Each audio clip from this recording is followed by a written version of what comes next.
Kaya nga hindi talaga ako maka-afford makabayad doon sa sinasabi mong 5,500 na insurance sa bangko. Kasi sa totoo lang, hirap talaga maghanap ng pera ng ganong kalaki.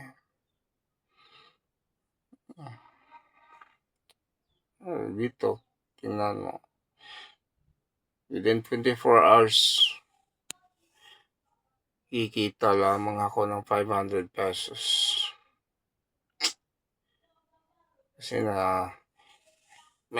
lalo na mahirap ang rental yan. Dahil sa laki ng presyo ng diesel. Kaya maraming nagka-cancel ng mga booking nila. Kaya mahirap maghanap ng pera na ganun. Kaya ang kinikita ko, diba,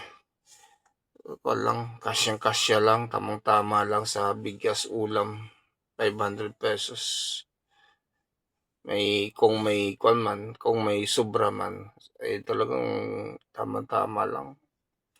Hindi nga, kulang pa nga ang 500 eh. Tulad nito, within 48 hours, kikita lang ako ng 1,000. Pagdating ko sa bahay, bibilhan ko ng bigas yan. Bibilhan ko ng ulam. At kung ano-ano pa. Ilan na matira. Buti lang nga, wala pang pasok mga bata. Kaya makakakilos pa na maayos. Pero pag ito siguro may pasok pa mga bata, nako, sadyang kulang talagang 1,000. Kaya ako'y humihingi ng pabor na sana matulungan ako at ang mga kapwa kong mahihirap dito. Hindi naman ako simpleng tao lang ako. Totoong tao lang ako. Hindi ako katulad ng iba na akala mo kung umasta kung sino. Ako talaga, mahirap lang.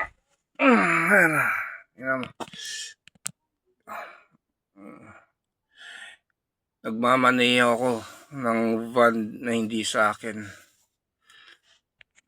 Dahil ang trabaho ko dito is on-call driver. Kaya yan, mahirap para sa akin magkaroon ng pera ng ganun. Sana matulungan mo ako ng maayos.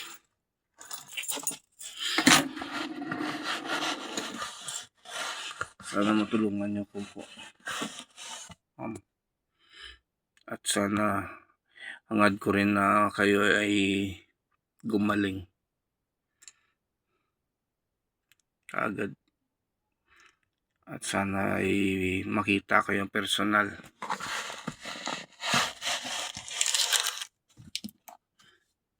God bless. Ingat po kayo.